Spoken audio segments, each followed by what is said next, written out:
Well, hello, 'tis Jonna here. One more time. You know what we're going to do. We're going to do a beer review. And I've got this one today. It's a North Transmission IPA at 6.9, I think that is, if it says so. There we go. Transmission 6.9 IPA.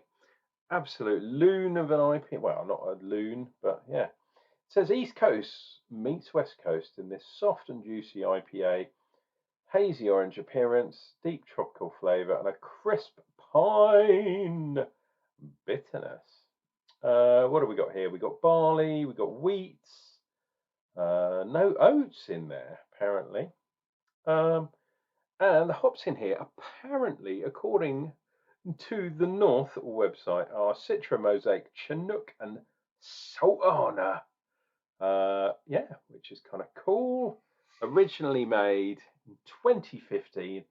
This, for North Brewing, this is apparently their showcase beer, their showcase IPA. And yeah, what was I going to say? Oh yeah, bought from supermarket Tesco's, I believe. And this was part of their 4 for 3 deal. So I think this was under £3. I seem to be going for the more expensive beers, but it's a big can. It's a 440. What have we got on here?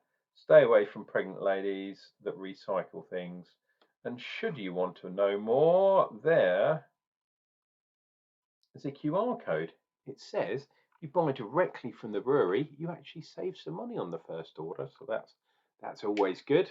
And I know that a lot of these breweries that do canning will give you a deal on the postage if you spend over a certain amount. I don't know what it is for North, but it's not usually that much. 50 quid, usually 75 on something like that. So easily done with these new breweries because they're blooming expensive. But hey, like I say, this was available through the supermarket, which is kind of cool. Here we go, get this bad boy. Let's try and force some head on that bad boy. No, I wasn't. Well, I was hopeful, but I didn't think it would work because it's reasonably alcoholic. We got about just under a finger's head, 75% of a finger. Go for the first knuckle or something like that. That's absolutely fine. And let us do one of these for a change. You know how we roll. So this is going to be interesting because some of those hops, well, a lot of the hops I know. Sultana, I'm not 100% sure.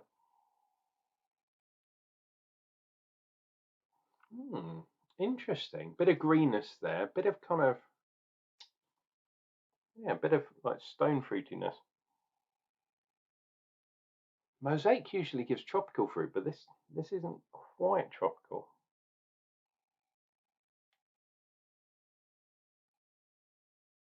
Maybe a little bit of zestiness, a little bit of grapefruit. Yeah, maybe that side of tropical. Not like tropical juice or ting or something like that. The head has disappeared, but I'm not surprised. That's usually with reasonable alcohol. So this one's almost 7% ABV, but also it's got quite a lot of hop oils in there. So it's going to have a lot of dry hopping. It's got a lot of hops in the boil as well. So I'm not surprised. Heavily hopped IPAs, especially, yeah, they don't keep their head that well. And now that opaque, definitely hazy, bordering on cloudy, not quite milkshake, but yeah, I'm not surprised. Color wise, I mean, it's not quite as orange as I would have said through like a West Coast style. So I'm pretty sure this is more in the modern style, the Nipa style, that kind of thing. But I'm sure it's hopped within an inch of its life. Cheers and beers. Guys, if you want to subscribe, that'll really help me out. What we'll also do is clicking like to this video, and why not meet me in the comments down below. What do you think about this beer? North Brewing Transmission IPA. They say it's their they kind of showcase their the beer that's going to bring North Brewing to the rest of the world. I don't know if you'll be able to get a 7% IPA on cask or on draft. Maybe you can up north. They're from Leeds, I believe, so or thereabouts, somewhere near Leeds. Yeah. So the Midlands. Cheers and beers.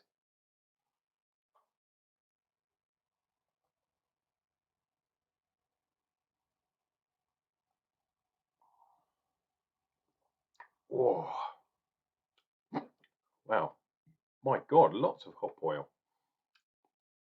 Yeah, deep greenness, deep resin. There's a sourness to it too. There is a pithiness to it, so a sour kind of pith. Um, yeah, you could say that's kind of a grapefruit kind of thing as well. That's all lingering even together. Um, but there is that kind of grey thing too. So yeah, I can see why they've called it kind of stone fruit or that kind of thing. There's also a bit of kind of deep orange. Um, it's not juicy orange, it's like bitter, like a blood orange kind of thing. It's like that side of tropical fruit is the blood orange. So I wonder if that's, what was that other hop? Sultana. Sultana means to me that it's some sort of raisiny kind of thing. Maybe that's stone fruit. Maybe that's where that's coming from. Yeah, but predominantly resinous pine, green, hedgerow, gnarly kind of hops up front, and that's definitely going to be the Citra and the Chinook, I'd say. Cheers and beers.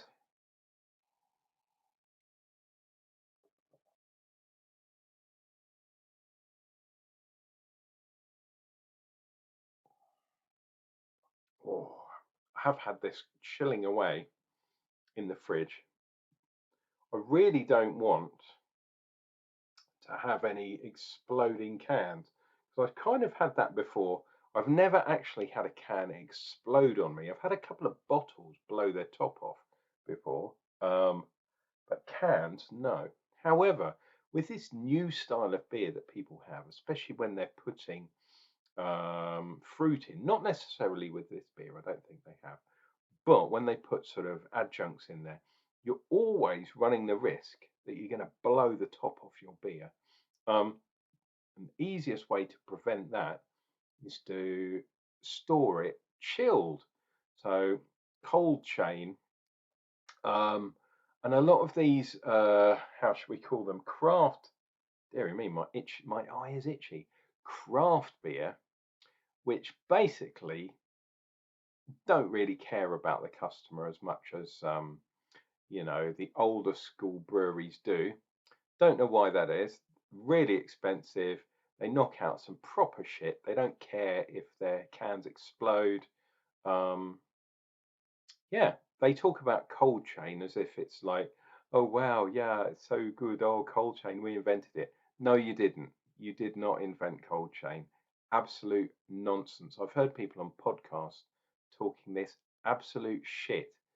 It's been around for a long, long time before you craft fucking cocksuckers came into the marketplace. So don't fucking tell me and any other reviewer that you came up, you invented it, because that's absolute bullshit. What you don't want to happen is your beers to explode. That's exactly. They don't want it on a shelf in a supermarket that's not chilled because they're worried that their can might explode. So I would say that's a problem with your brewery. That's you canning because you're so worried about money. You're canning your beers too soon. You're not letting it ferment out all the way, and you're putting people's property and lives potentially at risk by giving them an inferior product. So, craft breweries that do that, suck on that. It's absolute rubbish, mate. Anyhow, and they meant to say, oh, it's because we want the consumer to have the beer in immaculate condition that it came out of the brewery. Absolute rubbish. You're taking shortcuts and you're using the cold chain to prevent cans exploding. So suck Unclejona's cock. Why don't you do your job properly, and then you wouldn't have to worry about it. Cheers and beers. Sorry about ranting, guys, but craft breweries that do not, let's see, they stand on the shoulders of what comes before, and then when things go wrong, oh, it's nothing to do with us, it's everyone else. Oh, you know what? You sound like Meghan Markle. Oh, it's nothing to do with me. Oh, go and do one. Take care, put your own house in order first, then worry about other people secondly. It's all about consumer. And not being funny, a lot of breweries are closing at the moment. If they were good breweries, would they be closing? Don't know. Something to think about.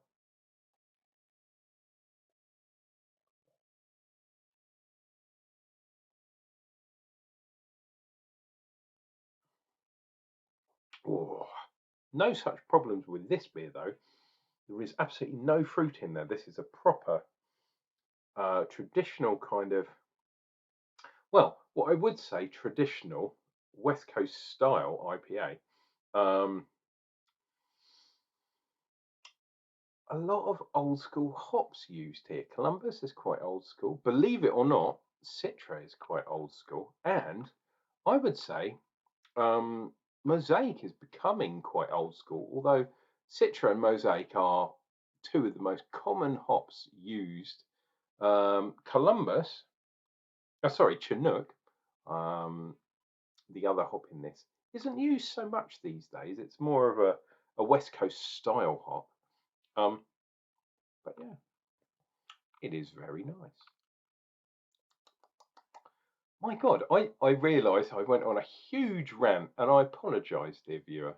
I shouldn't do, but I do. But I'm unbelievably passionate about beer, and when breweries blame the customer for something that they're not doing properly, it really irks me. And what I would say to you, not that many people are watching this video, I understand that. But what I would do is vote with your feet. If someone, in this case a brewery, takes the piss, don't buy from them ever again. Tell all your friends. Well, get rid of the wankers. Alas, not more of them, because people are enamored by wankers for some unknown reason. Let's finish this off and you guys can be on your way. Don't have to listen to my vitriol anymore. Cheers and beers.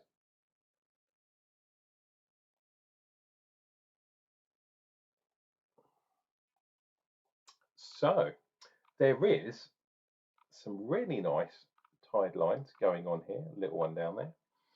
For those of you that are interested, wow, look at that. That looks like a kind of heart there. There's some sort of weird looking waves and all that kind of weird jazz looking on Foam Watch today. But this, I'll tell you what, when you can get four of these for roughly a tenner, so we're talking roughly £2.50 a can for a nearly 7%, if it will focus, there we go, to 7% IPA. I would say in Britain, you might be able to call that a double IPA. But that, if you like greenery, if you like resinous beers, pine, that kind of stuff, look out for North Transmission. Pardon me, dear viewer, very gassy. But alas, that's what happens when you drink a 7% beer in under 15 minutes. Guys, this has been Unclejona. Like I say, please consider subscribing, click like and all that kind of jazz. Helps the channel tick over nicely. And otherwise, Unclejona. I'll be back with another beer review real soon.